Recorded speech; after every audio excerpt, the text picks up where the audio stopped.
Yahoo Sports Fantasy Football Live is presented by Crown Royal and Assassin's Creed Valhalla.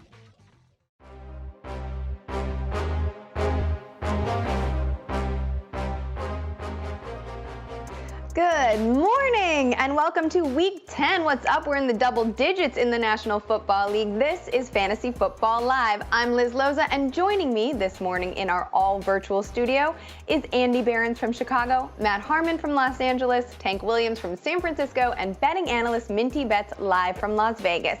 Guys, a lot to get to this week, but before we jump in, I wanted to talk rookies for a second. We got a pretty good sample size now. So which first-year player has helped you the most as a fantasy manager? And do you have any worries moving forward? Andy, what about you? Oh, man, a lot of helpful rookies this year. Higgins, Jefferson, Herbert, but James Robinson is carrying like 5 of my teams. I think if we think of the fantasy MVP conversation in terms of draft position, like he might be the fantasy MVP so far. If you're in a deep league, you probably took him in round 10, round 12. Elsewhere, he was a week 1 waiver ad. He's averaging over 100 scrimmage yards per week. He has 7 touchdowns. I'm not particularly worried about him moving forward. When they get a negative game script, they just throw it to him 6 times. So Robinson has been absolutely carrying me. That's a really good pull. Matt, what about you? Who's helping your squad? Yeah, I've got a whole bit about one rookie wide receiver later on in the show, so I'll stick with quarterback here. You talked about Justin Herbert. I don't necessarily have Herbert on too many teams. There are a couple where I picked him up off waivers, but as someone that drafted Keenan Allen, Austin Eckler, and then, picked up Justin Jackson off waivers, whatever, that whole deal. A lot of Mike Williams in places too, having this like transcendent talent at the quarterback position, and that's what Justin Herbert's been. He's been unbelievable. Like, having him back there instead of Tyrod Taylor is absolutely saving a ton of my teams that I drafted Keenan Allen on this year. Look at you just tossing away Tyrod. My goodness, but I don't blame you. It is certainly a different offense with Herbert under center. Tank, what about you, friend? Well, yeah, in typical 2020 fashion, I don't have a Justin Herbert or a James Robinson or any rookie to talk about. My lineups have been straight trash, and so my only hope is to redeem myself this week with a certain Jalen Reagor. So if he can do what he's supposed to do this week, then I'll have somebody to talk about next week. But as of right now, I can't do nothing for you, man. Well, that is why you are the daily fantasy guru. You don't need to worry about redraft when you got the skills you do in DFS, so it's fine. Jalen Reagor, that's a pretty deep pull. Me, I have been equal parts relieved by and impressed with T. Higgins. Andy mentioned him at the top of this, right? He's become the alpha of the Bengals receiving corps. We all knew that the torch was going to be passed at some point, but I didn't really expect it would happen so immediately. My only worry outside of this week's matchup at Pittsburgh and the Wind is both he and Joe Burrow staying healthy. So that's where I'm leaning towards. Minty, how are things going for you at the betting windows as of late? Good. So actually some of the most bet games are going to be the Jaguars-Packers game and the Baltimore Ravens-Patriots game. So that should be interesting. A lot of the money is coming in on both those games. Cool. All right, we'll keep an eye on that. Don't forget, we're here to help you get those lineups set. So send your roster questions on Twitter at Yahoo Fantasy using the AskFFL hashtag, or drop a question in the chat. We'll try to answer as many as we can on the show. Plus, our own Scott Pianowski is responding to questions live on Twitter as we speak. Turning our attention to the injury report, first some players that have been ruled out for Week 10. We got David Montgomery, Christian McCaffrey, Bengals running back Joe Mixon will miss his 3rd straight game. Chris Carson is out again, along with Carlos Hyde as the Seahawks travel to Southern California. One quick update as we look at the latest from the injury report. Ben Roethlisberger was activated off of the reserve COVID list yesterday, so he will be under center against the Bengals. Lions tight end TJ Hawkinson, this one is for you, Andy. Looks like he'll be able to go today against Washington. He had missed Thursday's practice with a toe injury, but you can plug him in today against the football team. Cardinals running back Kenyon Drake is listed as questionable, but has a good chance to play according to reports. Arizona plans to test him pre-game to determine how much, this is the key, of a workload he'll handle against the Bills. Denver rookie wideout Jerry Jeudy, I guess this one is for you, Matt, who also had a questionable tag on the final injury report, is expected to play, according to Coach Vic Fangio. Keep an eye on that as the Broncos are in Las Vegas as one of the 6 late games today. And finally, Patriots running back Damian Harris is hopeful to play tonight against the Ravens. He'll also be monitored pre-game to make sure there are no setbacks with the ankle and chest injuries that he's working through.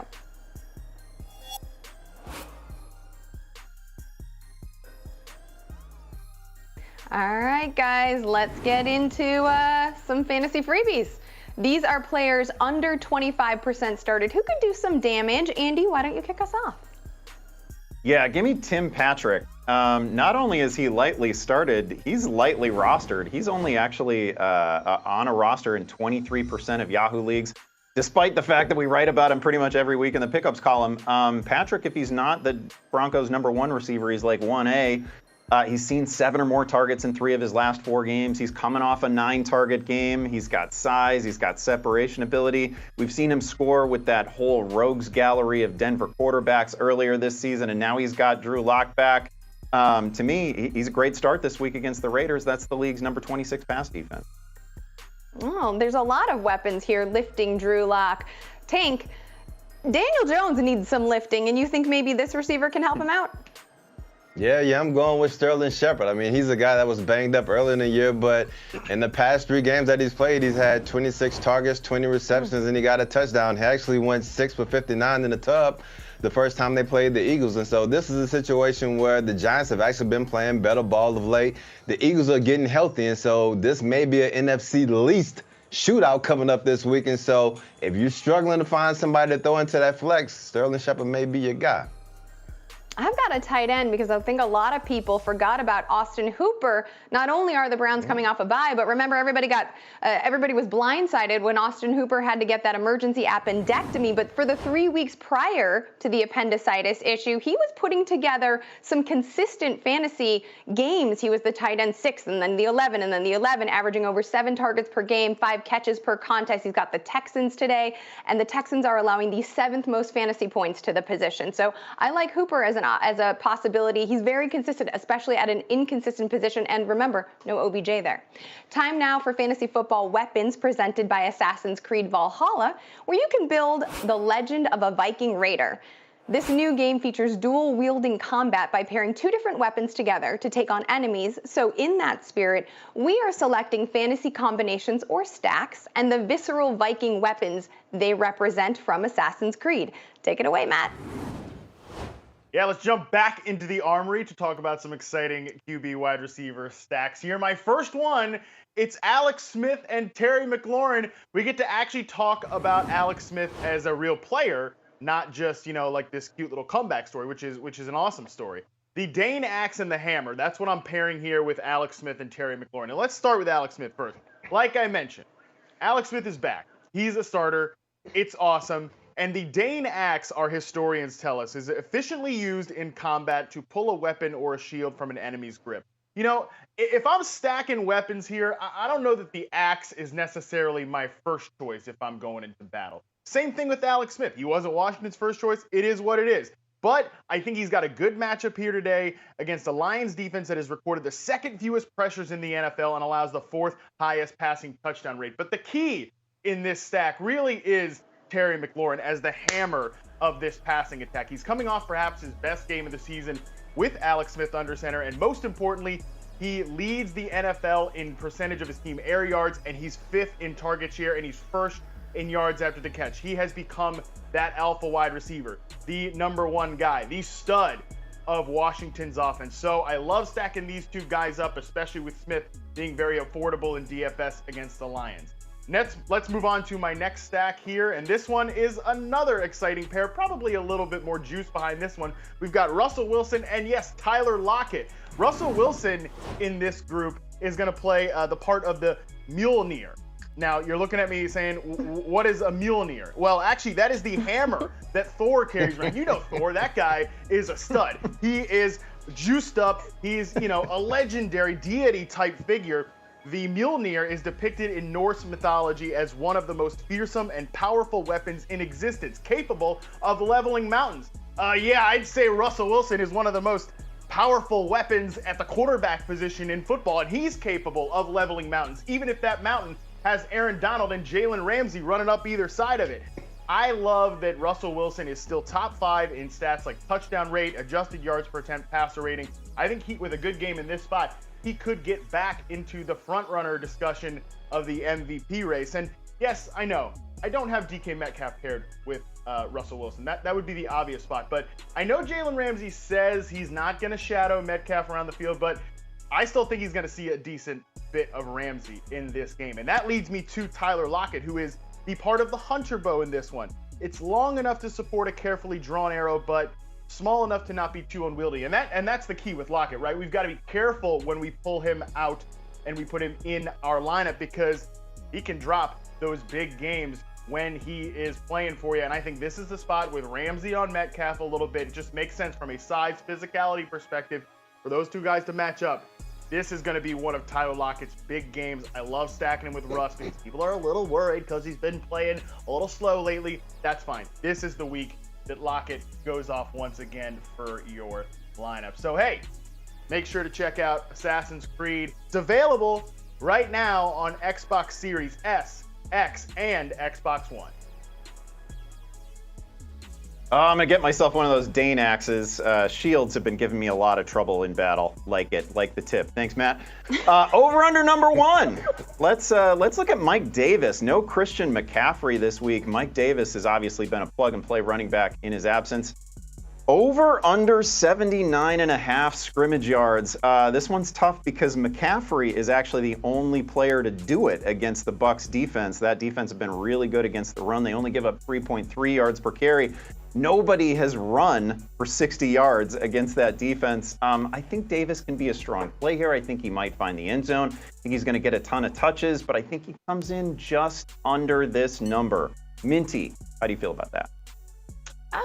So you like the under as well. Yes, I like the under too. You always make fun of me for taking the under. Yeah, this Bucs defense is allowing only 3.3 yards per carry. Don't let what we saw last week against the Saints fool you. This Bucs defense is real good. I think Mike Davis under 79.5 scrimmage yards is the play here. Yeah, never any question which way you were going to go with this. Tank, is it going to be a sweep?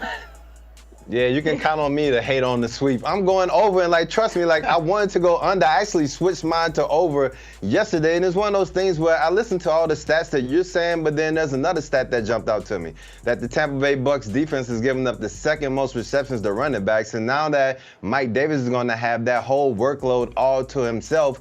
And remember the fact, I expect Tampa Bay to come up in here and beat them down too, but Carolina's been close in every game that they played. They've overperformed in every game, so I think this is a game where Mike Davis overperforms, and he goes over. Oh, we'll see if we can get a sweep for you guys later in the show. For now, let's send it to Liz. Ooh, it's time to get some of those roster questions answered. Don't forget to use the hashtag AskFFL. I have a feeling we're going to have some Mike Davis questions. Our first tweet comes from Elizabeth, and she wants to know, pick 2 of these. PPR, Leonard Fournette, who caught 6 balls last week. Wow. Jerick McKinnon, no Tevin Coleman, but plenty of shenanigans. Nope, didn't do it. And or Gio Bernard, no Joe Mixon, so lots of Gio. Andy, you made a brilliant point about Leonard Fournette on this week's edition of the Fantasy Football Fearless podcast, our podcast. Do you want to reiterate it here when answering Elizabeth's question? This is tough because, as you almost said, we have to worry about Shanahanigans in this one from San Francisco, and also a difficult matchup for Jerick McKinnon right against New Orleans. That defense really came to life last week. They only give up 3.5 yards per carry, so I probably sit McKinnon here. I trust the workload with Gio Bernard, even though it's a difficult matchup. We think he's going to get 20-plus touches in this one. And if it's a PPR, I probably want Leonard Fournette going because he's the guy they rely on in 2-minute situations, 4-minute situations, right? I expect him to catch 5 or 6 balls in this one. He's obviously going to run in tandem with Ronald Jones, but in a PPR, we like him. Okay, Matt, this next one is for you, and it is from Alex. He needs a flex in a half-point PPR league. J.D. McKissick at Detroit or Tim Patrick versus Las Vegas? This is a pretty good ceiling floor debate. I think I'd go with Patrick, though. I like the way that Drew Lock is. I mean, the results aren't always great, and I'm going to talk about that in a little bit. But I like the fact that Lock is slinging the ball downfield. Like Andy mentioned, Patrick is a guy that is separating pretty well. He wins those 50-50 balls. He's a vertical threat in this offense. I think I'd go with Patrick because that's the ceiling play. Like, of course, McKissick does have the revenge game. Don't forget about that. But I think I'd go with Patrick. Minty, we got a question for you from Mike, and he wants to know if you think the Packers will cover.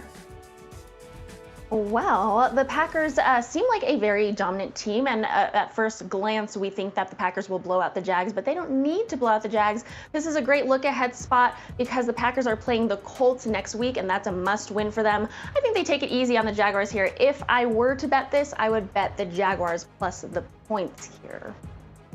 Okay. And now we have another tweet from Justin. Now that Mixon is out, do I start Gio Bernard, Chase Claypool, or Curtis Samuel at the flex? Matt, I can't not go to you for a Curtis Samuel question. It's it. We're here. It's happening. The Curtis Samuel breakout is officially upon us, and I actually kind of like him against this Bucs defense because if there's one thing that we saw the New Orleans Saints do really well against Tampa Bay in that disgusting defeat on Monday night, it was get the ball out quick. You know, like get the ball in your playmakers' hands. That's what the Panthers have been doing with Curtis Samuel. This is an offense in Carolina that's got Joe Brady and Teddy Bridgewater sort of bringing the poor man's version of the Saints offense. I love it. I'm starting Curtis Samuel, if only for the hashtag brand, but also because it makes sense. I love what you talk about, the connective tissue between New Orleans, who just walloped Tampa Bay, and the Carolina Panthers. Is an excellent point. Let's close up with a defensive question. We don't really usually get many defense questions. So, Andy, I'm going to give it to you. It's from Adrian. Washington or Minnesota? You know, I think Washington is obviously the better real-life defense here, but I'm going to bank on Nick Foles giving the ball away at least once, and I'm going to go Minnesota. I'm going to sort of postpone the pain to Monday night here. I just, like, obviously Minnesota, not a great defense overall, but Foles has only gone one game this year without throwing an intercept. And on that incredibly positive note, we're going to take our first break here on Fantasy Football Live. When we return, we decide which players we just need a break from. Be right back.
The key to victory is making it to the finish line. Moderate your drinking and pick a lineup that'll go the distance. It's time for a Crown Royal water break.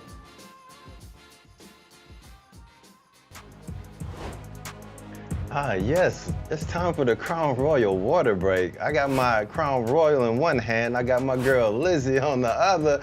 Let's go ahead and rap about some of the players' themes, things that we need to take a break from here in week 10. Lizzie, let's get it. I mean, Tank, can you believe Alshon Jeffrey? That man has not been on a football field in nearly a year. He maybe ratted out his quarterback, because we're not forgetting that, and neither is Carson Wentz. And he is trying, most importantly, to yuck our Travis Fulgham yums. What is this? Right, see, that's what I'm talking about. Like, you see, I got to play Jalen Reagor today. And so we've been waiting on Alshon Jeffrey all season long. Like, he just been posted up on our bench like he's some kind of VD or something. But, like, all of a sudden, now he wants to come back when Dallas Goedert is healthy. Oh, we got Miles Sanders coming back. Oh, all these people are healthy, but now all of a sudden he want to limp his tail out there on the field and mess it up for everybody. Why don't you go ahead and take your fat check and go back to where you was so we can go ahead and let this Philly special get right? I don't have any complaints about that. You know, you're talking about Alshon Jeffrey. He used to play for the Chicago Bears. I just got back together with that team. Like, we just reunited. There was some therapy. There were some tough times. I spent some money. We got vulnerable with one another. And now I got to go and take another break from them? Like, Lizzie, I don't even know why you got back with him in the first place. Like, we've been needing to take a break from a whole bunch of these Bears for a while. Like, David Montgomery, like, I hope you're healthy, but hopefully the concussion saved a lot of fantasy lineups because you've just been playing him stubbornly. You've been getting your head beat in on the regular. Now we got my man Matt Nagy giving up play calling, but he should have been giving up play calling, coaching responsibilities, and everything else for the past couple years. We got people trying to pacify Mitch Trubisky saying that, oh, it's not your fault. It's all on Nagy. No, it's Ryan Pace's fault. Mitch Trubisky is still trash. Like, you still would prefer Patrick Mahomes or Deshaun Watson, so don't try to get it twisted and make it seem like it's all Nagy's fault. Like, no, Mitch is bad too, but this whole team is a disaster, and I just hope that Dalvin Cook does what he's been doing the past couple of weeks so we can just go ahead and stop talking about the Bears, period, for the rest of the year. I mean, I cannot wear a Ryan Nall jersey out in public. It's just not going to happen. What a big week for the Oregon State Beavers, though. My goodness. All right. Last one for you here. In a year when everything is canceled, how is it that the Tom Brady hot take machine is still up and running at full capacity? Man, I think people just like the clickbait. It's one of those things where, I think one, people like the clickbait, and then two, people just have all this pent-up frustration and aggression towards Tom Brady and the Patriots and Bill Belichick. So, like, if they do one thing wrong, then everybody just wants to pounce and come up with all these false narratives. Like, Tom Brady is one of the best to ever play the game. Like, Bill Belichick is one of the best coaches. Like, I understand that you need to get your pain and frustrations and all that stuff out, but just, man, let that dude live. Like, he just threw for like 5 touchdowns a couple of weeks ago, and then all of a sudden he had one bad game against the Saints. Then the sky's falling down and they straight trash. Like, come on, man. Y'all just need to woosah and take it easy. Y'all need to take a water break from the hate. Like, we about to take a water break from this segment so we can go ahead and get to some more fantasy plays for y'all. We out. That was a Crown Royal water break. Moderate your drinking on game day. Stay hydrated and stay royal. All right, fantasy face-off time. You guys know the roles. We take a couple of similarly ranked players and debate their merits. We each get 20 seconds to do it. It's me, it's Tank. I've brought my Danax into battle. We're going to start with pair quarterbacks. Tank likes Derek Carr this week. I'm going to go with a rookie. Tank, tell us why you like Carr. I mean, I like Carr, but you know, I really like Tua too. Like, we hopped on social media the other day, and I was trying to hype Tua up over some other cats. But I mean, we got a larger sample size with Derek Carr. Like, he's thrown 16 touchdowns. Tua's only thrown 3. He plays better at home. He's playing in a matchup where he should get pushed because, you know, Drew Lock plays like trash, and all of a sudden throws 3 touchdowns at the end of the game. So I expect Derek Carr to do what he does.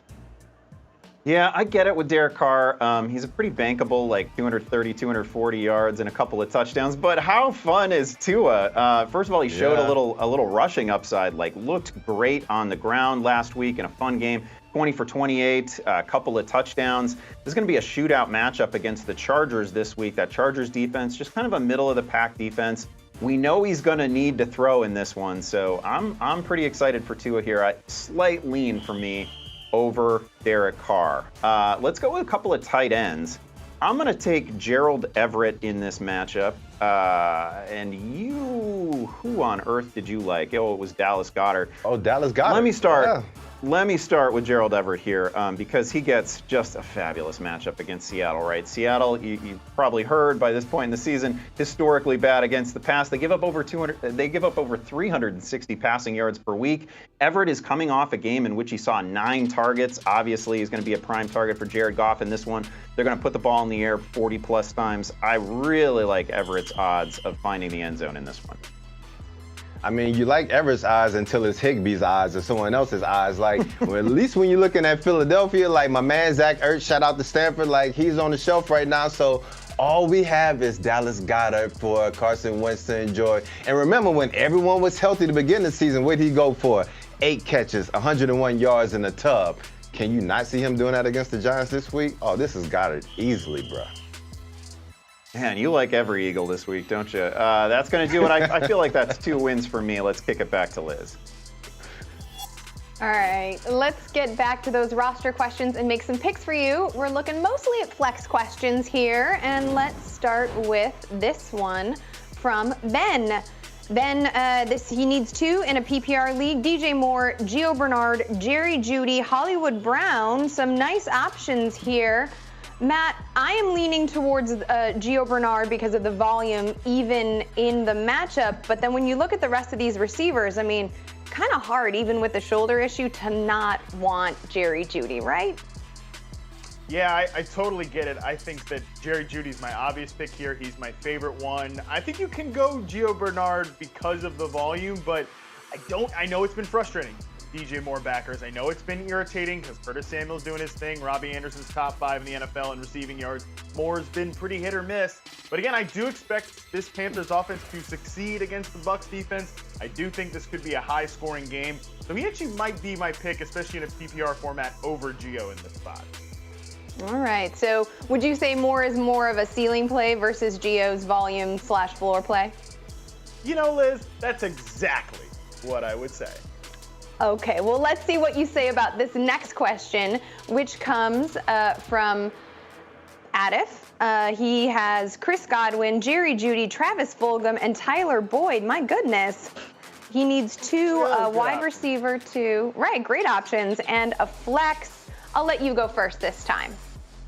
Yeah, so we got to pick 3 here. I'm going, we need a wide receiver 2 and a flex, so we're only going 2. Yeah, I think I'm going with Fulgham and Jeudy. I know Godwin, I like Godwin. He would have been my 3rd pick here. I'm going away from Boyd because of the matchup, even though I do like his floor projection. He's a pretty safe guy. When you have all of these other options, though, in context, I think they are better than Tyler Boyd. It's tough. It's like razor thin, I think, between Jeudy and Godwin, but I think I'm ultimately going to go with a guy in Jerry Jeudy that I think has more of a clear path to volume because, AB's he's in there messing things up for Godwin. Like, give me a break. Tom Brady's like having to tell him, go run this route. This is exactly what I need you to do. Enough of that. Like, I wish they would just give Chris Godwin and Mike Evans the ball, but alas, that is not the universe that we live in. No, I am totally with you. I have Jeudy, Boyd, and Godwin all very closely bunched together in my rankings. But I would go Jeudy and then also Fulgham as the flex because let's just shoot high in that flex spot. So we're on the same page in that one. 3rd tweet comes from Waroon. 1 running back needed, 1 flex needed. He has Mike Davis, obviously no Christian McCaffrey, Curtis Samuel, who you've already talked up, Josh Jacobs, with the Raiders looking more of like a run-focused unit, and J.D. McKissick, who's been and should be this week a PPR stud in a really good matchup at Detroit. Yeah, of course, legally, like I said, I can't tell you to bench Curtis Samuel. That would be a breach of my own independent contract with myself. But I'll just say that I think that Davis and Jacobs are the 2 obvious options here. You've got to go with volume. You've got to go with the guys that you know are going to get the ball. And sure, like the Tampa Bay Buccaneers run defense is very good on paper. Tank mentioned it, though, earlier. I think like they've given up plenty of production to receiving backs because they blitz, because they send those pressures. And Davis was a guy when he was on the field, even when he wasn't running the ball that well, he was still getting those receiving opportunities. Jacobs not getting the receiving opportunities, but as you mentioned, we've seen the Raiders really get back to running the football well, and I like Jacobs a lot, even in a rather difficult match against the Broncos. Yeah, and Mike Davis in week 2, when he saw Tampa Bay, same matchup, he recorded those 8 catches, which helped raise his profile. So I am with you thinking that Mike Davis and Josh Jacobs are the plays as well. All right, I think this is going to be our last tweet for this section. It is from BA, and he says, I have been devastated by injuries. Well, welcome to the club, friend. Hunting the waiver wire weekly, I have to pick 2 running backs out of Chase Edmonds, Jerick McKinnon, Duke Johnson, Darrell Henderson, and Zach Moss. Well, first of all, good hunting. If you've been plucking all these dudes off the waiver wire, my goodness. I don't know what kind of fab you started with. So let's start. Chase Edmonds, obviously, I think Kenyon Drake is expected back in at least a limited capacity. Yep. So that downgrades Chase Edmonds. Jerick McKinnon, we got to worry. There's no Tevin Coleman, but we got to worry about the shenanigans that Kyle Shanahan plays. Then we've got Duke Johnson in a fire revenge spot with no David Johnson, Darrell Henderson, who's coming off bye, and Zach Moss, who looked better than Singletary last week. So how are you prioritizing here?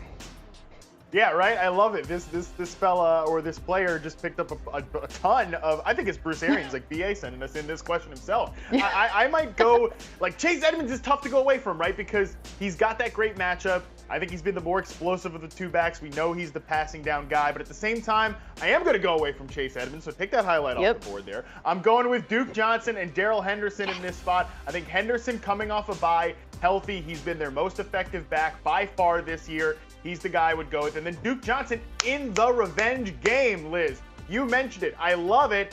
I'm firing up Duke Johnson as the, I guess, lead back. Like maybe we're going to see some CJ Procise, but the probable lead back of an exciting offense for Houston. Don't put that Procise juju up in here, Matt. We don't need it. Keep sending in those questions. We'll get to more flex picks later in the show. All right, let's talk about a few player props. These are available for you right now to make a little money over at BetMGM. I'll get us started with Aaron Jones this week, and it's 3.5 receptions.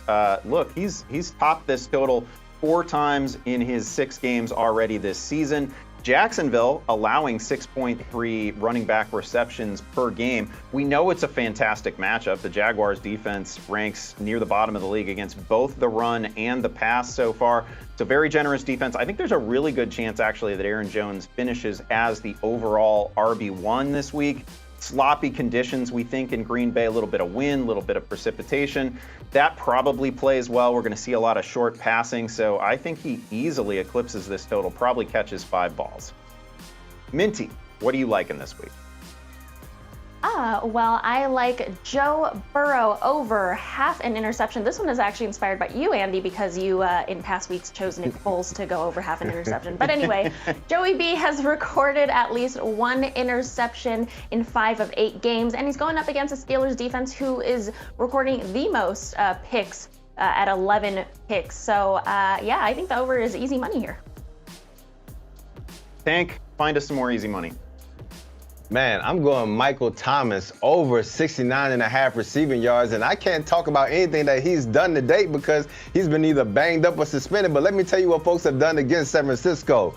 My man DK a couple of weeks ago went 12 for 161 in 2 tubs. Devontae Adams went 10 for 173 and a tub in that revenge game because you remember what San Francisco did to Green Bay on their way to the Super Bowl last year. Well, think back to what George Kittle in San Francisco did to New Orleans in the Super Bowl last year.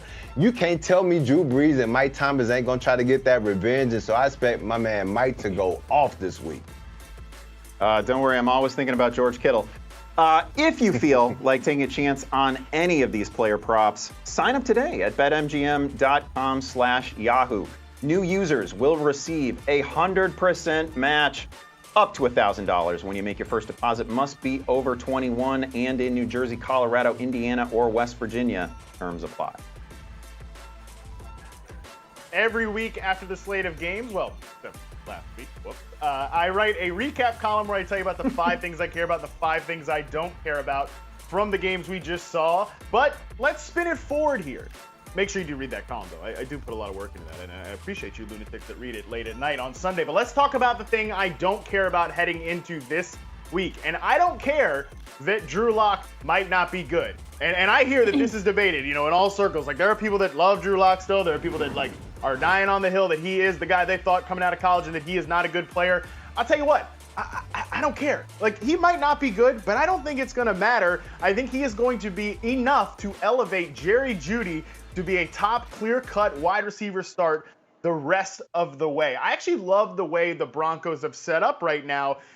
Drew Lock is like the most aggressive quarterback in the NFL. He's throwing 20-plus yards down the field on 18% of his throws while averaging 10 air yards per toss. Yeah, that is hyper aggressive. The results, they might not always be good, but I think they're going to be good enough for Jerry Jeudy because we have now seen him transition into the role of the top receiver on this team. I think it's clear. I think it's obvious. Like, they were doing some stuff where they had him as a slot receiver early in the year, like trying to get him those layup targets. That's all gone. The last 2 weeks, he's only run 4.5 routes per game out of the slot. I love Jeudy as that separation outside receiver, a flanker, a stud that can get open all over the field. This is a guy you're going to want to start the rest of the way because the Broncos have the 10th easiest schedule in terms of pass defense efficiency, and it starts this week against a Raiders team who has just 9 sacks on the year. I think Drew Lock's going to be able to sit back, scan the field, decide, oh yeah, I'll just rifle it down the field to this guy that's always open in Jerry Jeudy. It's been sort of a middling rookie season to start for Jeudy, just kind of quiet until last week against the Falcons, but I think that was a preview of things to come. I love this rookie the rest of the way here in 2020. Now, time for another break here on Fantasy Football Live, but when we come back, it's the people's favorite segment. The Honorable Judge Andy Behrens is going to offer up another fantasy ruling, and the rest of us, well, we'll just be checking on what's trending on your phones, on Twitter, on your feed, the whole thing. Don't go away.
And we are back here on season 15 of FFL. Let's check in on who's trending this morning.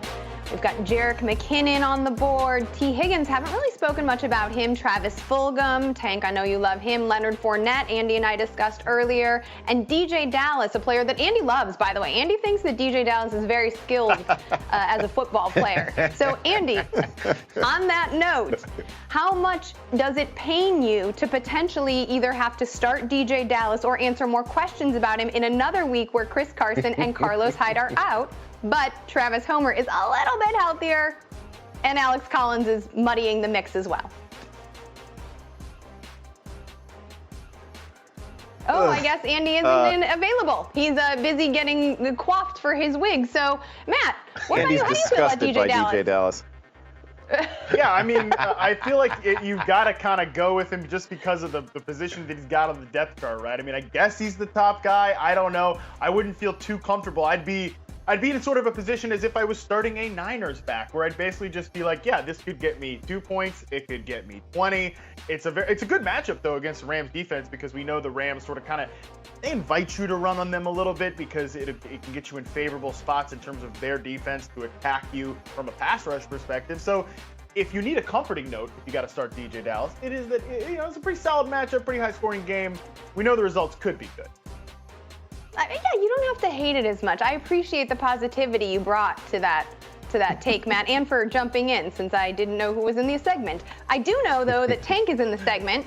I also know that T. Higgins has been quite good in his rookie effort, and I know that there are expected wins over 20 miles per hour in this matchup that T. Higgins is playing in. So, Tank, since you have played professional football, how much are we factoring in the wins for this game? I mean, whenever you see winds gusting over 20, 30 miles per hour, then you have to be a little bit concerned. And I think that when you look at the way that the Cincinnati Bengals like to use T. Higgins, they like to use him on the outside and have your deep balls, whether it's down the sideline or in the red zone. So I think your safer play in the game format like this would be Gio Bernard either running the ball or catching short passes out the backfield, or Tyler Boyd doing what he does out of the slot. So this will be a situation where you may want to go ahead and downgrade Higgins a little bit and then upgrade guys like Gio and Tyler, who will get those shorter targets in the passing scheme. I think that is very cogent analysis. Also, can we just keep our fingers crossed that Travis Fulgham gives us another 5 or 6 catches for like 75 yards and everything stays normal? As long as Alshon Jeffrey just stay his tail on the bench, that's all we need. All right, let's hope for it. We'll continue to keep an eye on the social conversation, so please keep sending your questions, and we'll get to more soon. Oh, yeah, that's right. I had to recuse myself from any case involving DJ Dallas. But let's deal with a separate case this week. It comes to us from Haywood JC. We have a rule, he says, that prohibits teams mathematically eliminated from the playoffs from trading. Okay, we're going to talk about that in a second. One team is 0-9, upset that he can't trade, and decided to drop Julio Jones. What should we do? I mean, I think the immediate answer here is fairly easy. The commissioner has to go in, put Jones back on the roster. You're probably going to have to lock that person's roster now, right? You're gonna have to set the lineup for him. This happens in the occasional fantasy league when people get upset. So fine, the commissioner does that. I do want you guys to consider moving forward, maybe next season, not banning people from doing things in your fantasy league. Maybe you can move up that trade deadline if this is a concern for you guys. My issue here is that we want people competing all the way through to the end of the season. Even a winless team, even a team that is mathematically eliminated from everything. Because if we ban them from making certain transactions, what's to say that they should maintain a roster at all? That's the message you're sending. Why should I make ad drops? Why should I worry about bye weeks? Why should I worry about injuries? The worst thing that we can get into in a fantasy league is to get to those final weeks. We're in December, we're in late November. All of a sudden, teams are trying to make the playoffs, and one person has to face a competitive opponent, and another person has to face somebody who's not even trying, who isn't setting lineups anymore. So this, to me, is a slippery slope. You have rules like this. It leads to commissioners all of a sudden having to take over whole rosters at the end of the season because, again, it tells people that they don't have to compete. We just want everybody running through the tape. That is the bottom line. So, again, I want you to consider that for next season. Get rid of this terrible rule. All right, let's move into our next over-under, and it's a player that folks are plenty disappointed in. It's Lamar Jackson, and we're going to set the line here at 23.9 fantasy points. This is a mark, by the way, that he's only cleared 3 times this year. Yeah, that's not what you want to see from a guy who went as one of the first 2 quarterbacks off the board, but I'll get us started here, and I'm actually going to go over in this spot. Folks, don't live in the past, okay? This Patriots defense is not good. They're 31st in Football Outsiders DVOA metrics because they're old, they're slow, and they had a bunch of players opting out. I think this is the spot where Lamar Jackson and the guys can get rolling here. Just Greg Roman, get out of the way, okay? Let Lamar go back to some of that no-huddle stuff we saw against the Colts last week and let his athleticism, Brown's athleticism, Dobbins' athleticism, Andrews' athleticism. Let him cook against these old and slow Patriots defenders. Tank, I know you're going to be with me because they can't rush the passer either. Come on, tell me you're with me on the over here.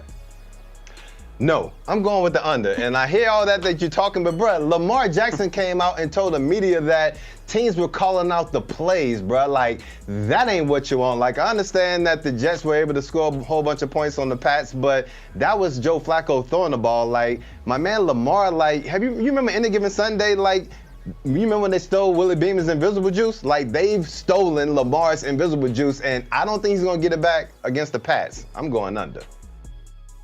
I don't like the Tank just invoked like a player comparison of Willie Beeman and Lamar Jackson. That doesn't make me feel good going into a matchup. And I also don't love tossing to Minty here, who we know how she's going to go, but I'm hoping she's going to stay over. Come on. Come on, Minty. Come on, Minty. Sorry, Matt. I don't mean to make you feel bad, but under is a play here. I think 23.9 is a lot of fantasy points. And although I think the Ravens can destroy the Patriots, Lamar Jackson doesn't need to do much. Yeah, this New England defense isn't really anything special, but I have to mention that the Ravens are playing the 4th slowest pace in the league, so under is the play for me. Sorry, Matt. That's all right. I accept your apology. No big deal. You're just basically telling me Gus Edwards is going to score 3 touchdowns as the Ravens crush the Patriots, and that's fine. I guess that's what we just have to live with, and I'll be okay with it. Let the record show that's like 37 straight unders that Minty has taken. Let's see if she can continue that streak later. For now, we're going to talk about some other players who are going to be off their game this week. These are guys who are heavily started, who we don't think are going to deliver particularly interesting fantasy lines. I will get us started and say that I'm not terribly interested in Mark Andrews this week. He does have 5 touchdowns on the season. That's kind of saved his fantasy value. Any tight end with 5 touchdowns is somewhat interesting, but they've come in 2 games. He's averaging fewer than 6 targets per week. He's going to be playing in sloppy conditions in this one. In all likelihood, Baltimore is just going to try to run the ball down the throats of the New England defense. I don't think this is a great spot for Andrews. He's facing a New England defense that actually allows the 2nd fewest fantasy points to opposing tight ends. So not like you probably have great options at the tight end position, but I'm sure not expecting much from Andrews this week. Liz, who else is going to be off their game? I'm also choosing a tight end. Jared Cook, without Michael Thomas or Emmanuel Sanders in the lineup, looked to be fire, right? He scored in 3 straight games, but in week 9 with those other options back and also Adam Troutman getting mixed in, former hype bunny from like 3 years ago, Josh Hill seeing run, like you saw Cook's targets, routes run, and snap percentage, his lowest of the season, by the way, all drop dramatically. Plus, it's not just about volume, it's also about this matchup. The 49ers are allowing the 5th fewest points to the position, and they've only given up 2 scores to opposing tight ends so far this season. All right, Matt, who else are you sending to the bench? Yeah, I'm going to send Kareem Hunt there, and I get it, you might not have enough options to throw him on the bench, but I do think he's going to be off his game because Nick Chubb is back, folks. Nick Chubb ranks 1st in rushing yards over expectation per Next Gen Stats, and he's 1st in yards after contact per attempt. To put those above advanced metrics notes into human terms, Nick Chubb is one of the best, if not the very best ball carriers in the NFL. And Kareem Hunt, he just hadn't gotten it done. Like, his game hadn't been all that good this year anyways. He's 18th and 5th in those stats that I just read off above, and his touch totals has sort of fluctuated all year because he's just not the same caliber of player that Nick Chubb is. I think that has been proven this season. I think the Browns are going to saddle up Nick Chubb for a bunch of work against a Houston Texans run defense that has allowed the 2nd most rushing yards this year. I love Nick Chubb in this spot. Don't love Kareem Hunt as much with Chubb coming back. Okay, that's 3 players who are going to be off their game, always on her game when it comes to making a little bit of money. Minty Bets, what do you got for us this week?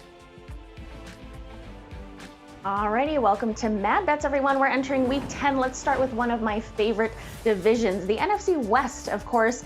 And we've got the Rams hosting the Seahawks. The Rams are home favorites of 2.5 points, but I like the Seahawks, surprise, surprise, plus 2.5. And I think they win straight up on the money line, plus 115. Now, on paper, the Rams look like they have a great passing defense. and are recording the fewest passing touchdowns allowed. But their best defensive games have been against teams like Dallas, Washington, Philly, and whoever else is in the that awful division that we need to remove from the NFL. Anyway, the Seahawks look questionable their first half, of course, but they're so good at coming back and keeping games close. So I will take Mr. Unlimited plus the points here, as the Seahawks are 8-2 against the spread when underdogs against the Rams. Now Seahawks plus 2.5 and the money line. Next up, let's move on to Sunday Night Football as the Patriots host the Ravens. Now the Ravens are 7-point road favorites here. Seen a lot of money on this team. I am a little bit nervous here, but this New England team is not doing well. I mean, their defense is nothing special. They almost they almost lost to the Jets, and they're coming off a short week. I think the Ravens cover 7 points easily here, as they're 6-1-1 against the spread when favored by 7 or more points. And last up, let's wrap it up with Monday Night Football in an NFC North matchup. This is a division I don't really like to bet on, but let's do it anyway. The Bears and the Vikings. Now the Bears are coming off back-to-back losses. This is a great bounce-back spot for them in prime time at home. Both of these defenses are similar against the run. However, the Bears have a great passing defense, and I think that's what makes the difference here. So without overthinking it, they're 6-1 against the spread when home underdogs. I'll take the Bears plus the points. That wraps it up for my best bets on Mad Bets. Follow us on Twitter at Yahoo Sportsbook, guys. Thank you. All right, let's jump into the chat room, folks. Hit me with those good emojis and your good fantasy question. I mean, actually, the fantasy questions can just be whatever. I don't care as much about that. But hit me with some good emojis so that I notice you. Liz, let's jump in here. And you know I love a good holiday theme set of emojis. And Chuck from Facebook sends us the living turkey and then the turkey leg there, which is a nice sort of this is what's going to happen to you, Mr. Turkey. You're going to be alive and then you're going to be cooked. Just like all of our fantasy teams, we go alive in with hope at the beginning of the year, and then we're cooked. But the question, that's the sort of important part, Chase Claypool or Brandon Ayuk? Liz, which one are you feeling here on this fine Sunday? Oh, it's so interesting because Chase Claypool, obviously, we know the ceiling is massive there, but without Deebo Samuel in the lineup, and and now that San Francisco got walloped and they're back to health, I have to believe that Brandon Ayuk, especially when we're noting the win conditions in the Pittsburgh matchup, I'm going to lean towards Ayuk in this one. Yeah, I think I agree with you there. You know, Chase Claypool's role has sort of been fluctuating a little bit, but I do have hopes for him in the long term. But I think Ayuk, as you mentioned, is the play on this one. All right, let's jump to Jacob's question on Facebook. We've got a turkey, some alarm emojis, a fan favorite, the fire emojis, another personal favorite. They need one from Cooper Kupp, Tyler Lockett, or Michael Thomas. Right now, they've got Kupp slotted in against the Seahawks. Or better yet, do they just sit Kareem Hunt and play a wide receiver at the flex? That's the second part of the question. And yes, I think you should go ahead and sit Kareem Hunt. Like I said earlier, I think he's going to be off his game.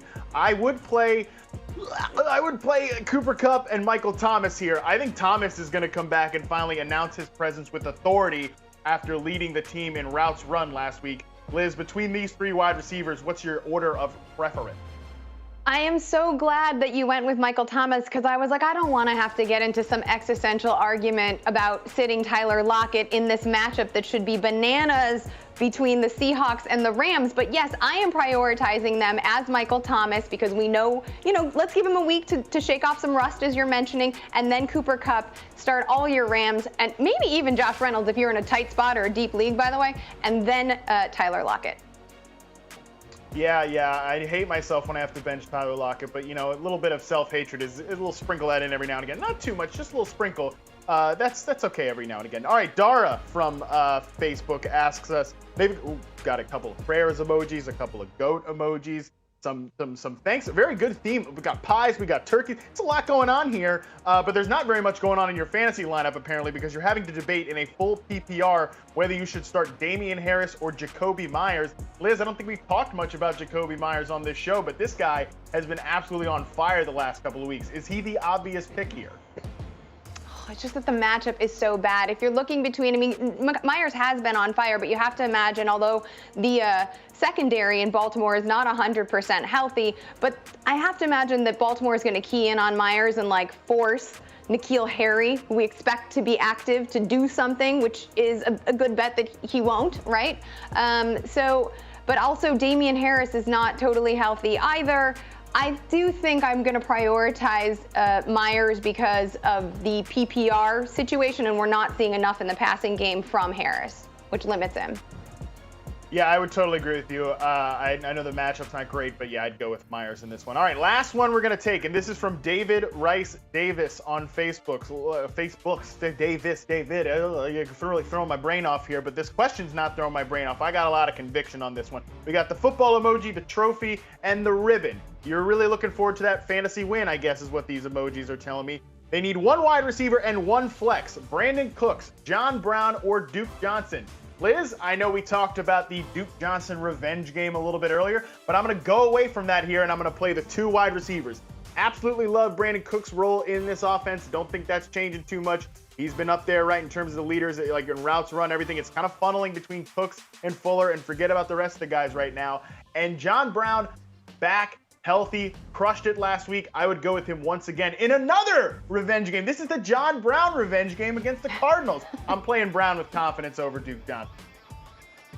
Yeah, I love that you mentioned John Brown. I love that we get to hype him up on the show. His return, I think, has a little something to do with Josh Allen's return as well, at least to early season form. I like the revenge matchup. Obviously, when you look at the cornerbacks, too, in Arizona, you have to imagine that Stephon Diggs is going to get most of the attention from Patrick Peterson, which should open stuff up for the speedster in John Brown. I'm not betting against Brandon Cooks after last week. I learned my lesson, so I agree both of these wide receivers. Love it. Anytime we can hype up John Brown, it takes away all the self-hatred and just internal smiles all day long. And that's what we're going to be enjoying here in Week 10. Now, of course, found something sad. It's time to take another break here on Fantasy Football Live. But when we come back, we're going to talk about Justin Jefferson, whose production has been sort of trailing off, but we're going to do a little over-under action to decide if he can start to come back strong in your lineup. Let's go. I would love to hear what everyone is going to say about this. We're going to debate it right after the break.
All right, final over-under of the show. It's going to be Justin Jefferson. Matt teased it. The line is doable at 69.5 receiving yards, and I am going to take the over on Monday night. Chicago's defense, pretty good against the pass, right? They allow less than 7 yards per pass attempt on the season. The one thing that has me holding out hope for Jefferson, however, is that when Kirk Cousins puts the ball in the air, it is a high yield throw, right? He's averaging over 9 intended air yards per target on the season. He's right behind Drew Lock in that category, near the top of the league. Obviously, they're not throwing the ball a ton. It's been a Dalvin Cook-based offense, but Jefferson, 3 games already this year with over 100 yards. I think he can get most of this on just 1 catch against Chicago, so I'm going to go slight over in this one. Minty, do your thing where you make people feel bad about their players. Yeah, you don't even have to ask me. I like the under here as he's going up against a great passing defense. Hello. The Bears are allowing their opposing quarterbacks to complete 60% of their passes, allowing the fewest passing touchdowns, and allowing, I think, 218 passing yards per game. I think Jefferson struggles here, so yeah, under. All right, Liz, break the tie. I mean, Andy, you and I work together regularly. I'm going over on this one. Like, is the volume a problem? Sure, it's a problem. That's helped a little bit by no Irv Smith being in the lineup this week, though. Is the matchup a problem? Sure, but I'm a Bears fan, so let's set that aside for a second. When we look at the kind of receptions, even though they are not bountiful, that Jefferson is pulling in, they're all over 20 yards. And I like that sort of upside. I like what Andy said about he doesn't need a ton of volume because of the sort of high value targets he's drawing. He's averaging over 14 yards per target. He's averaging over 18 yards per reception. He's averaging over 3 yards per route run. Give me the upside. I'm going to go over. All right, now let's send it to our baller on a budget, Tank Williams, who can tell us if we're putting Justin Jefferson in our DFS lineup. That would be a negative, Ghost Rider, but what it do?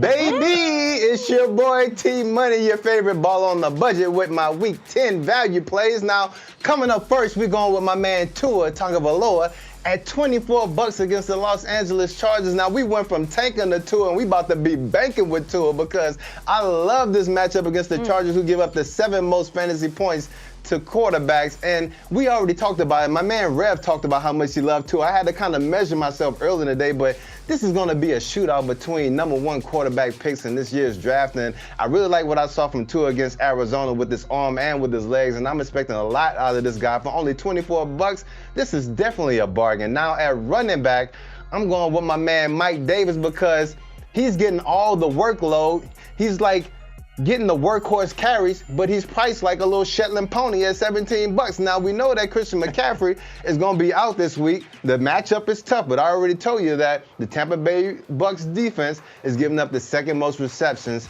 to running backs, and we know how much the Carolina Panthers love to throw to their running back. So even if he doesn't get a lot in the run game, he's going to more than make up for it in the pass game.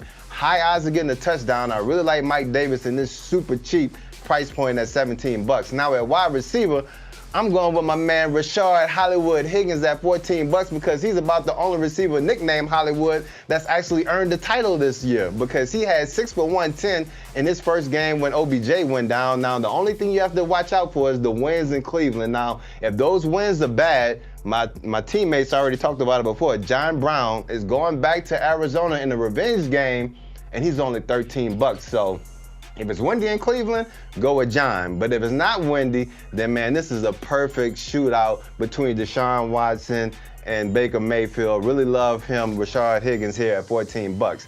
Now at tight end, I'm going with my man Logan Thomas at $13 because he's actually been one of the highest scoring tight ends. If you average over the past 3 weeks that he's played, he's had 2 touchdowns out of the past 3 weeks. He's a target monster for that pass game, and what we like, Alex Smith. Alex Smith is a more competent quarterback. We know that my man Scary Terry is going to get his targets, but Logan Thomas is going to be right there, especially in the red zone. So if you need to throw a dart at a tight end, he's really cheap at $13. So remember, the T is for the money, and the money is something that you will not have if you don't get my guys into your lineup. So producer Dan, go ahead and throw up those stats so I can show everybody how I'm still leading. But my girl Minty won last week. She actually has 3 weekly wins, 1 behind me at 4 because she was the only one that played Dalvin Cook last week. But what I always like to do is ISO cam on Andy because he's at the bottom as far as points. He hasn't won 1 weekly matchup yet, so I'm just trying to figure out why is he still up here with us. Like, we need to discard him to another screen or something. It's a fair question. There, please. I could get relegated this season. 1 year after winning, I could actually get relegated to, I don't know, some other guru challenge somewhere. I would like Andy to stay right where he is because he's making me look a little bit better. There's still time to get in on the action in the new Yahoo Cup Bet MGM Daily Contest. Enter every week for a chance at $75,000 in total prizes. And the top 25 lineups each week will be entered into the Yahoo Cup Bet MGM Final, where you could win free rooms from MGM Resorts or a $20,000 Vegas getaway. Head to yahoo.com/dailyfantasy to join. All right, let's go check back in on Twitter for some more viewer questions at the hashtag AskFFL. This first one is from Sandy, and Sandy wants to know, she needs help in her flex. Thielen, Ayuk, T. Higgins, or John Brown. All right, Matt, why don't you take this one? I know that you're tossing this to me because you want to see if I've got the wherewithal to pick John Brown over Adam Thielen. Thielen's probably the safer guy here, yes. But tough matchup. Kirk Cousins in primetime. You don't love to see that. So I'm going to just go ahead and stick with the brand one more time and tell you John Brown. Start John Brown in the revenge game. Like, Tank's already got me freaking out over here because I'm like, I didn't realize John Brown's that close to Rashard Higgins. Higgins is in my lineup. I'm going to probably go swap him for Brown right now. So, Sandy, we're riding together on this one. Let's go. All right, let's get another tweet. It's from More Life, and this human wants to know, Philip Lindsay, Chase Edmonds, or Kalen Ballage for the RB2 spot. Oh, Andy, I know you love a good Kalen Ballage revenge game. Oh, man, do I really want to put a Kalen Ballage recommendation on my official fantasy resume? I'm going to do it. Let's go Kalen Ballage. Coming off a high volume game, we don't know exactly what the workload distribution is going to look like, but we do know that Miami has been such a good matchup. That run defense, no good at all, near the bottom of the league. So gimme Ballage here in the revenge spot of all revenge spots. I think he's got a good chance here of 12, 15, 16 touches, and that should be good enough to find the end zone. You heard Andy. Kalen Ballage, league winner. Book it. All right, Tank. This next one is going to you. It's from Bobby. And Bobby asks, who should my flex be for this week? Michael Thomas. I can't believe we're asking Michael Thomas flex questions. Really? Kareem Hunt or Mike Davis? Hold on, really? Did he say Michael Thomas? Like, we're not talking about the Michael Thomas that plays for the Bengals, Not right? Mike We're talking Thomas. about Michael Thomas like Saints? Yep. Like, somebody just need to go ahead and blow up his fantasy team. Just remove him from the fantasy, like, space or whatever we want to call it. Like, Michael Thomas is that dude. Like, he's been banged up. Like, they're slowly working him back. He's in the ultimate smash spot against the San Francisco 49ers this week. Like, this dude is about to go off, bruh. Make sure you put Michael Thomas in your lineup or you're going to be pissed off at yourself later. Tank told you first. All right. All right, Andy, this next one is going to be for you. It's going to be our last. It's from Nathan. He's back. Thanks again, Nathan, for using that hashtag so consistently. PPR. This one's tough for me, Andy. This is why I need your help. Duke Johnson. I really want to go Duke or Gio Bernard. Both of them playing in the substitution of the regular starters. Gio's matchup obviously more difficult, but can we rely on Duke Johnson, who's never touched the ball this many times?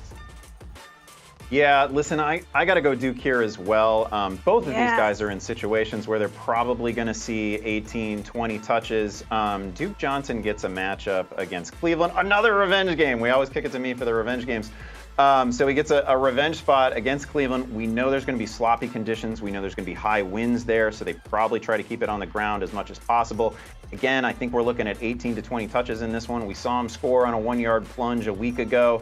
I think he can basically be a stat-for-stat equal replacement for David Johnson, so I'm going to go Duke here. Preach it. Matt, can we take some of that good Duke Johnson juju into the chat? Any Duke Johnson-inspired emojis, maybe? Well, I gotta tell you, the 15% of the population who doesn't understand, takes these revenge game things super seriously is absolutely losing their minds as they're looking at their computer or mobile phone screens. And on that note, I'm gonna take one more question here from the chat. Ryan Sparks sends in the siren emoji, which you know is a Harmon favorite, and the turkey leg emoji, which is a great holiday theme. We love it. PPR, pick 2. Brandon Ayuk, John Brown, Tim Patrick. You already know, Ryan, that you're playing John Brown in another revenge game, and Brandon Ayuk is my other pick there. So now that we settled that one easily, let's go to one more here from Steven, who tells a great story with an ice cube emoji, a cold face emoji, a thermometer emoji, and then the fire emoji, because the question is, who's going to heat up this week? See how that makes so much sense? In his flex spot, Mike Davis, Josh Jacobs, or the aforementioned Duke Johnson. Liz, I hate to say it, but I'm going to pick Mike Davis over Duke Johnson just because we've seen the role before. We know that Davis looks good in it. It is what it is. And shout out to you, Steven, for probably the best. It might be Stefan, either way. Shout out to you for telling the best emoji story, especially as we're in LA's winter here. So the low 60s is getting cold out, but it's going to get hot in your flex spot with Mike Davis. Hey!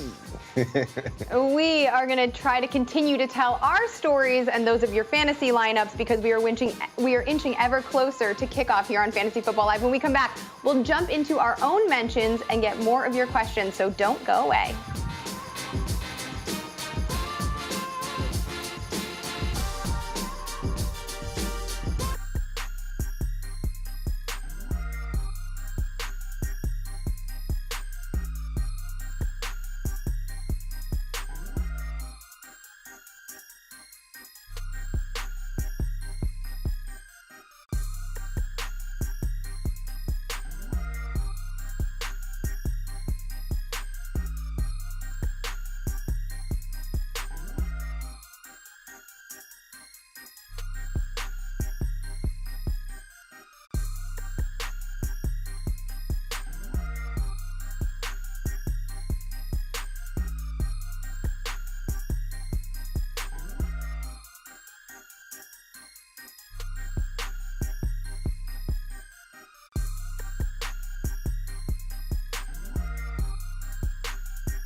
And we're back here on Fantasy Football Live. An interesting slate today, just 5 early games to make way for the Masters, which was rescheduled from earlier this year, of course.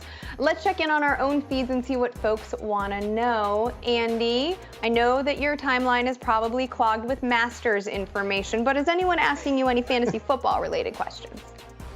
Curiously, people aren't asking me about golf. Huh. You hate to see it. I actually am getting a lot of weather questions here. Like I'm, graphic and weather on the 8s with Andy. But I'm getting a lot of questions about the conditions in Cleveland. Thunderpants is asking, he says, I have Fuller in 2 leagues. With the wind being a factor, do I start Robbie Anderson and Lockett instead? It's a PPR league. These are really strong options, right? And I know that Will Fuller has been basically a touchdown per week. I think he's found the end zone in like 6 straight games. What we know about the weather in Cleveland so far is that they're talking wind gusts up to 60 miles an hour, which is well past where I start to really care about the weather conditions. So like, I think that's going to be an issue certainly for the deep passing game. We love Deshaun Watson. Can Will Fuller still find the end zone? Probably, yeah. But man, you've got Robbie Anderson. Robbie Anderson has seen double-digit targets already 4 times this season. He's got 60 catches already. He's on pace for 100 catches on the season. So I'm playing him, and then I'm always playing Tyler Lockett, who again, like we've seen the ceiling with Tyler Lockett, it's pretty good. It's like 200 yards and 3 touchdowns. Okay, Matt, what about you? After all of those rousing emojis, what other sort of questions are you getting? Yeah, well, I was just checking my Instagram DMs and then dropped my phone. But luckily, sharp 29-year-old mine here remembers Trenton asked me, should he start Mark Andrews or pick up Robert Tonyan?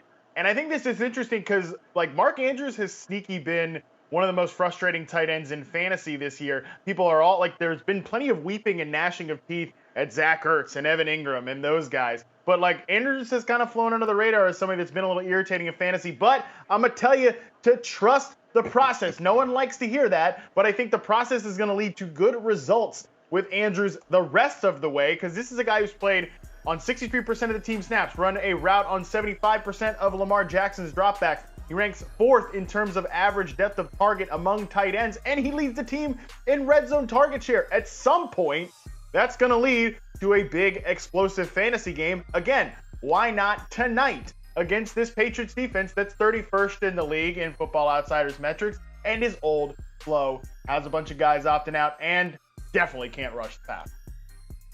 Minty, what kind of questions are you receiving?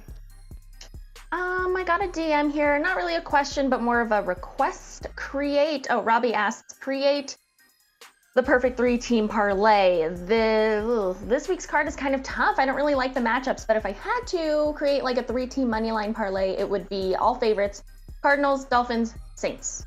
There you go, Robbie. You're welcome. All right. I got one on IG from Hapavelli, and he wants to know Nelson Aguilar or Cole Beasley in his flex. Like, I love that you want to attack the matchup between Buffalo and Arizona, probably because of the projected point total. But Cole Beasley, since John Brown has been healthy, his targets have diminished a little bit, and he's just a solid floor option. Nelson Aguilar, I know we're still feeling really burnt by that game against Cleveland where he threw up a donut, but he did find the end zone last week. I just think the touchdown potential, it's more of a boom play. I'm going to lean to the ceiling. I can't believe I'm saying this, but it is 2020. I like Nelson Aguilar's ceiling in this one, so that's who I'm going to lean towards. Keep those tweets coming in. Our very own Scott Pianowski is still answering questions at the hashtag AskFFL all the way up until kickoff. All right, we've got another round of fantasy face-offs here. We're debating similarly ranked players. 20 seconds on the clock per person here. I'm going to be going up against Liz for a nice running back debate here. Let's jump right into it, Liz. We've got Ronald Jones versus J.D. McKissic. All the people out there know that I'm the sucker that's going to be talking about Ronald Jones. So why don't you tell me why J.D. McKissic is the better play? J.D. McKissic had 14 targets last week. That's it. That's the tweet. I don't need to say anything else. Alex Smith is his quarterback. Let's name a quarterback in the league who does not want to get hit more than Alex Smith. You can't. Let's name a quarterback that likes to check down as much as Alex Smith. You can't. Smash those things together, and it's pure PPR money for McKissic and the matchup against Detroit, who is super generous to running backs via the air. This one's straight money, man. I'm sorry. I like that you said that that's it, that's the tweet, that's all you have to say, and you still went about 5 seconds over the clock there. A shout out to you on that one, Liz. Also, by the way, this is a J.D. McKissic revenge game, so revenge games, they're the theme of the day here. I'm going to talk about Ronald Jones, though, who I think actually we've got a really good debate here, Liz, between the floor play of McKissic, very safe outlook there, but Ronald Jones, I think, the Bucs offense, I think, is going to get going again against this Panthers pass defense. They can't rush the passer like New Orleans can, and their run defense is not very good. I think that's going to keep Jones involved in the game script, so I think he's the ceiling play here. Let's move to the wide receiver position now. We've got Tyler Boyd versus the ultra frustrating Mike Evans. I'm going to tell you why Tyler Boyd is the better play in this spot. We've been talking about the weather pretty much throughout this show in this game as potentially being problematic. We know the Pittsburgh defense is very good. I think Tyler Boyd, a guy who has eclipsed 7 targets in 6 of his 8 games this year, has a touchdown and or gone over 90 yards in 5 of 8 games, is a very safe floor play as the guy who runs the most slot routes on the team. But Liz, tell me why Mike Evans is worth going back to here. Well, here's the situation. I agree that Boyd is probably the safer play. You could look at these records over the season and not dispute that. But we're coming out of a week in which Bruce Arians publicly threw shade at Tom Brady for not targeting Mike Evans enough. I think that's going to be prioritized. If you want to talk Mike Evans being frustrating, it is now a problem for Tom Brady, and I think he is going to get more looks. And that is why I will take him slightly ahead of Tyler Boyd. Yeah, give me a break, Tom Brady. Enough with this Antonio Brown stuff. It is what it is. Godwin and Evans, those are your guys, please. From all of us to you, Tom. Let's do this thing. All right, little make your pick time. We're handling your questions, and they are complicated this week. We've got a lot of names in here. Let's start with one from Sethi B. Sethi is asking that we pick 2 from a impressive collection: Mike Davis, J.D. McKissick, Darrell Henderson, DJ Dallas. These are kind of the waiver wire all-stars of the season. Tank, which 2 do you like? Well, I think Mike Davis is easy for me, just given what his volume is going to be against Tampa Bay, even though it's a really tough matchup. And then after that, likely to go J.D. McKissick. I mean, you never know how the Washington football team is going to come out and play, but if it ends up being competitive against Detroit, then he's going to get the lion's share of the targets and the uses out of the backfield. So I think I like that, just trying to project what I think that game script is going to be like there in Dallas, in Detroit. Yeah, we don't know the league format here. If this is a full PPR, I'm going to go McKissick as well. Mike Davis, I agree with you. I'm going to go McKissick as well if it's full PPR. Liz gave us all the salient points there, right? 14 targets a week ago. It's Alex Smith. He's going to check down to the running back position. And McKissick was on the field for over 80% of the snaps a week prior. If this is a standard, I'd probably go Darrell Henderson just for the touchdown possibility. PPR, I'm going to go McKissick. Next question, let's take one from Amanda. And Amanda's, let's take one from Anthony. Sure, fine. This is Godwin, Antonio Brown, Tyler Boyd, Travis Fulgham, Adam Thielen, choose 3. I'm glad we get to choose 3 here because this would have been tough if I only had to pick one. I'm going to go Fulgham and Adam Thielen. I think those 2 are pretty easy plays. And now I have to choose basically between 2 Bucs receivers. I'm going to go Godwin, and I'm not sure if I'm not just trying to will this to happen because, like Matt Harmon, I want to see this offense go through Mike Evans and Chris Godwin. I wish Antonio Brown weren't a thing. I wish that we could just get a sprinkling of Scotty Miller, but I'm going to go Godwin, Fulgham, and Thielen here. Tank, do you agree? I don't believe we're going to help anyone with this one. I saw Godwin trying to catch the ball last week with that finger, and I'm scared off Godwin until he gets healthy because there's enough options in Tampa Bay to where they just don't have to throw to him.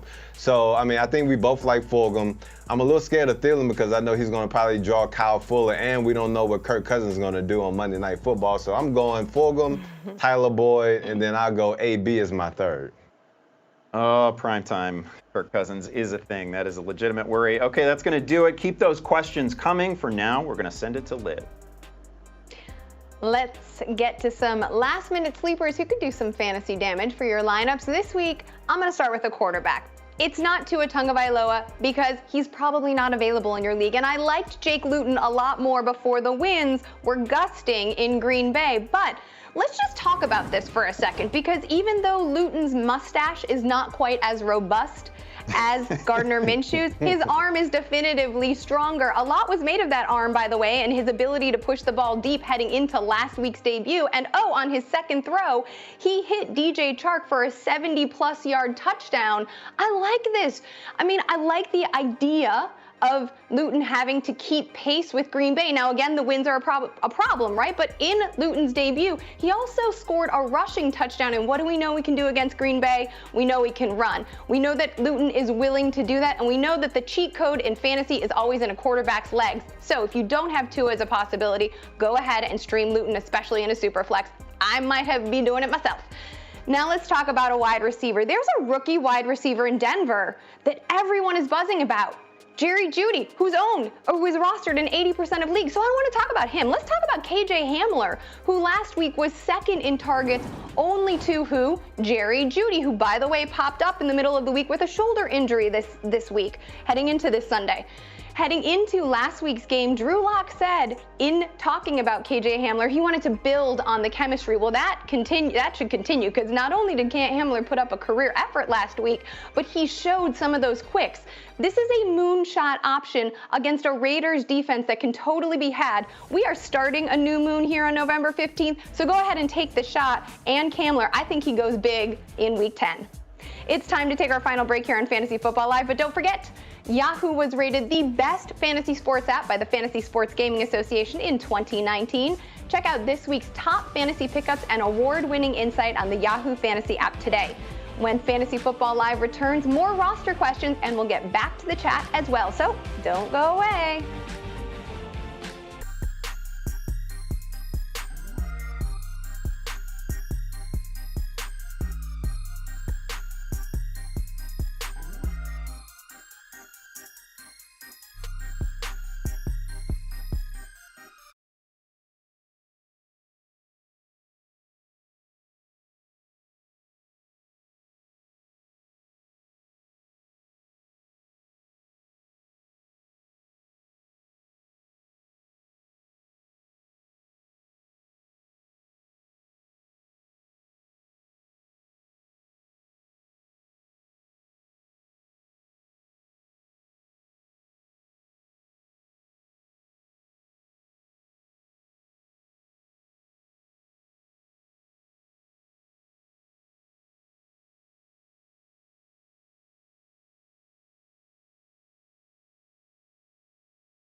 We have just a few minutes left here on Fantasy Football Live, so let's get to some of those last-minute questions at the hashtag AskFFL. This first one is from Anthony.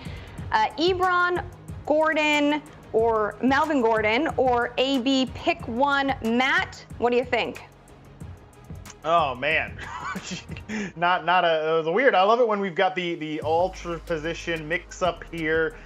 I think I'd go with Melvin Gordon, though. You know, it's a good matchup. He's been a little hit or miss here, but I think when you're looking at the target totals that you can project for Eric Ebron or Antonio Brown, who we've all been like, you know, just telling Tom Brady not throw to, so he's definitely going to throw to him 12 times today, or maybe just 2 times. It's hard to say. I think Gordon's probably your safest bet. Okay, Minty, this next one is from you. It is from Zach. Who are your favorite teams to win the Super Bowl this season? Ooh, a couple in mind here. I like the Steelers at plus 600. The Chiefs, obviously a great choice, plus 350. And maybe, I know people call me crazy, but the Seahawks, I know they don't have a defense, but they have a chance of winning.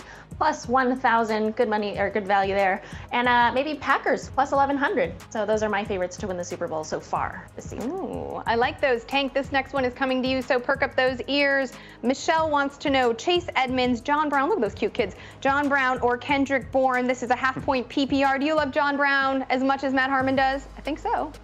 Actually, I do. I mean, I love Chase Edmonds' matchup, but you never know if it's going to be him or Kyler Murray running the ball in the end zone, so I'm going to go with Johnny Brown. Smoke. All right, thanks for keeping it quick. Matt, almost to kick off, what is the buzz in the chat? All right, we've got a YouTube question here. Shout out to YouTube users. We have ignored you all show, but I'll give you one here. Tom asks us, Lamar Jackson or Jared Goff, with plenty of holiday-themed emojis, the pie, the turkey leg, the corn, the beer. Well, you know you got to be drinking beer on Thanksgiving. And I'm going to do you a solid here, Tom. I'm not going to answer this question because I'm a clown. I'm going to send it to Andy, an actual intelligent fantasy expert. Andy, Jared Goff or Lamar Jackson here? I mean, everybody saw the Guru Challenge scoreboard. I don't think you can make that case very easily. I understand the argument for Jared Goff. Like, I get it. It's Seattle. Seattle gives up 360 passing yards per week, but I can't turn away from the rushing upside of Lamar Jackson. Like, that's still been there. He's just about the most electric runner in the league. probably going to run for, I don't know, 80 or so yards in this one. So I'm still going with Lamar. I love it, Andy. Appreciate that. And I'll take that as a retroactive over on the over that I was alone on earlier. So thank you. I appreciate it. All right, kickoff for the early games is just a couple minutes away now. We don't have enough time for final thoughts from everyone, but Minty, this is your final show with us for the year. So you're going to be welcoming a new member of the family into your home in the coming days. Congratulations. I'm getting emo even talking about it. You've been a wonderful addition to the cast, and we wish you all the best of luck. Any lasting thoughts for Week 10 or the rest of the season before we say goodbye?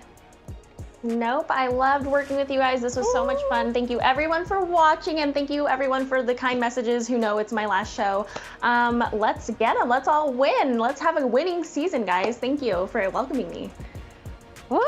Congratulations, Minty. We're all thinking about you. That's going to do it for this edition of Fantasy Football Live. Thanks for kicking off your NFL Sunday with us. Remember, you can connect with us all week long on the Yahoo Fantasy Football Forecast. That is, in fact, the name of our podcast, despite my botch earlier in the show. Mad Bets Daily on Yahoo Sports, and of course, back here every single Sunday at 11:30 a.m. Eastern, 8:30 a.m. Pacific. Good luck to all your fantasy teams in Week 10, and we'll see you next Sunday. We love you, Minty.